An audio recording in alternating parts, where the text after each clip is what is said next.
In the promise that changes everything, which is there on the screen, I won't interrupt you, is a very definite, very clear statement. And from a coaching perspective, it's a very challenging one.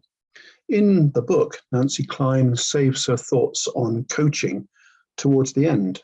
And within it, there are some messages which a lot of coaches would find very uncomfortable. Let's look at a few of those. Because as someone who's been helping people to learn for 40 years, it certainly gave me a jolt and has significantly influenced my own practice. So let's have a look at some of the key direct quotes I've taken from those pages of the excellent book. Okay, what we got? We need to want to think for ourselves more than we want another person to think for us. What she's getting at there and what she explains in detail is we should encourage people to think more for themselves and be less dependent on us. A lot of people have been conditioned that their development, their learning is about being told things, not taking an active or leading role in the process. I think a really strong coach is someone that does encourage people to think for themselves and discourages dependence on them in the role of a coach. When they say they are finished, we need to wonder this: how much further even than that can they go for themselves? And here, and again, she explains it very, very clearly.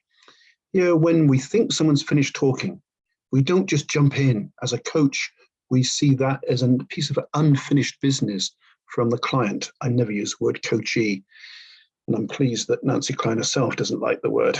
So when the people we work with say they're finished, we need to wonder this: how much further even than that can they go for themselves? Encourage people to go deeper. Ask questions like, what more are you thinking about this? How much further can you go in this? Typically, the first time people stop, it isn't the end. If we jump straight in, particularly with what we think they should think, that just shows we weren't listening. We've got to be intensely focused on what people are talking about, thinking about, and then encourage more of it. She says, I need to know that you can think for yourself better than I can think for you. Surely we know that to be the case, but we don't show it often enough in our practice. Watch a lot of so-called coaches in operation, and you'll see people that don't seem to understand that people can think better for themselves than they do when prompted by the coach, who isn't coaching at all, is simply directing. So what's next? This is powerful stuff. Combating the urge to speak without invitation takes only remembering that when the thinker is on an independent role, it is because of your quiet. And that's about saying to the coach, shut up, keep quiet, be interested, and be interested. And she says, make a distinction between interest and curiosity. Curiosity can take people to places they wouldn't have gone on their own. It's all about encouraging people to go where they feel they need to go, driven by themselves. So if we can combat the urge to speak without invitation, come back to that in a bit, then if that's possible, it is because we have been quiet. We've provided that space for people to say, I don't need you yet, I can manage on my own. She says, when the thinker pauses, when they seem to need you to speak, but suddenly they take off again, you can rejoice in not having spoken because they are back into fresh waters. Nancy Kline talks about thinking in waves, and that sometimes when people in the client role comes to the end of a wave seems to have passed, they aren't struggling, they're just waiting for the next wave to carry them further. And I've thought that consciously in conversations with coaching clients. It works. Just because you think someone's stopped or finished, they often haven't. They're simply waiting for the next wave of thinking to take them into fresh waters. This is powerful, powerful stuff. Nancy says, that is your job, coach, to talk as little as possible, to keep them thinking for themselves. Do we need to go further on that? But how many coaches don't live up to that? They don't talk as little as possible. A lot of coaches see it as an instruction session, as about giving advice and insight. It isn't about those things.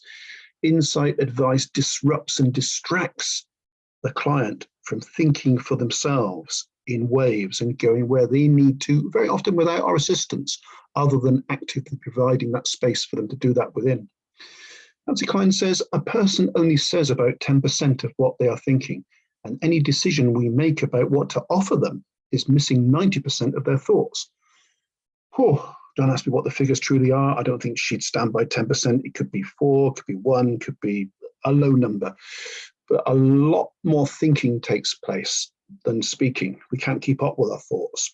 So if we do stop and think that I'm responding to a very small slice of what is in someone's head, we need to get them into their own head more often and more deeply.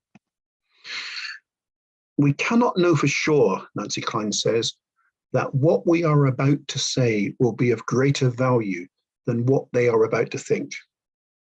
Deep, profound thoughts.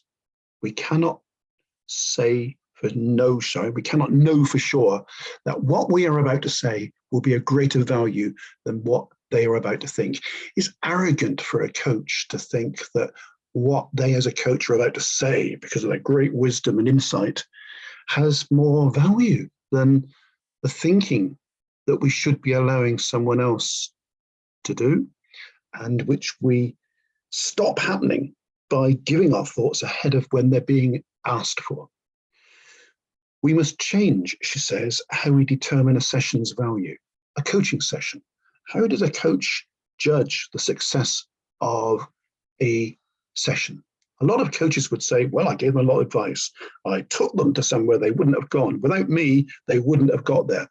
And without me too often means without what I said, without what I told them, without my little stories. We don't need any of that. We don't need any of that.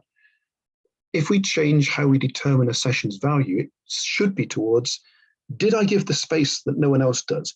Did I give them respectful time no one else gives to go more deeply and broadly where they needed to without my words?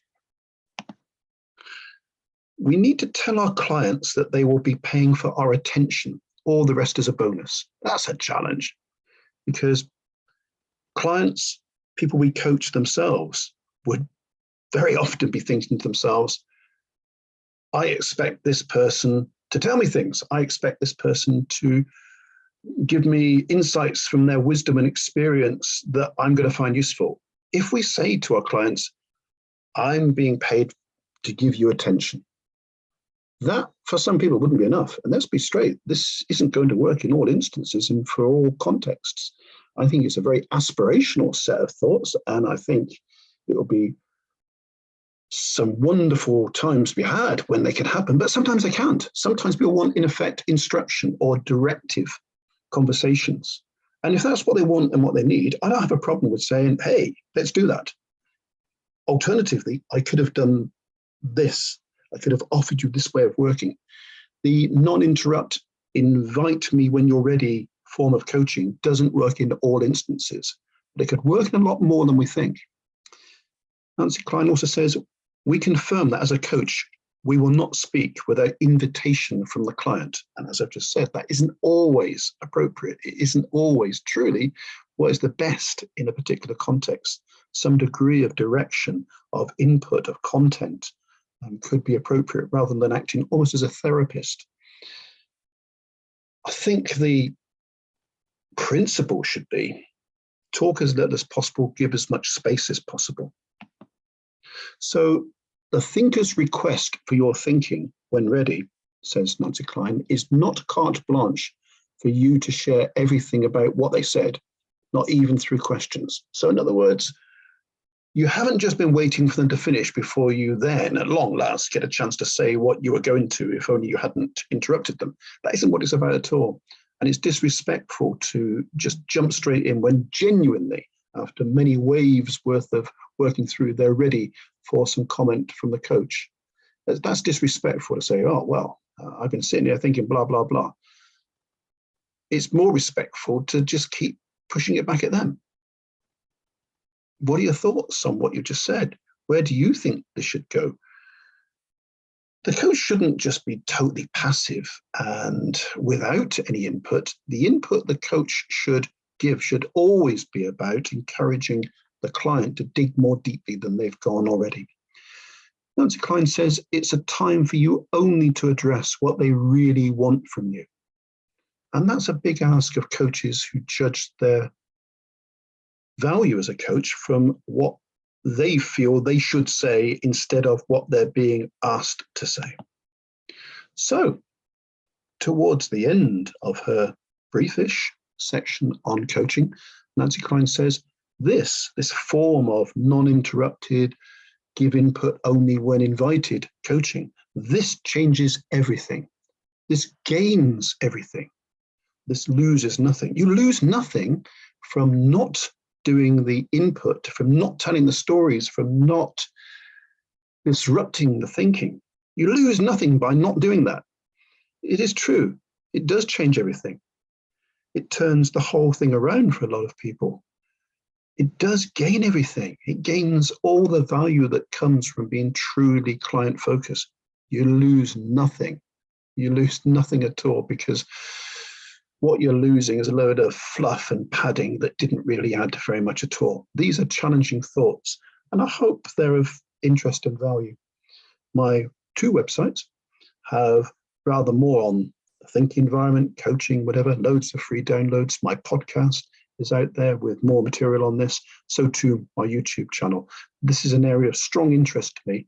And if you share that interest, I'd be very interested in turn to hear from you.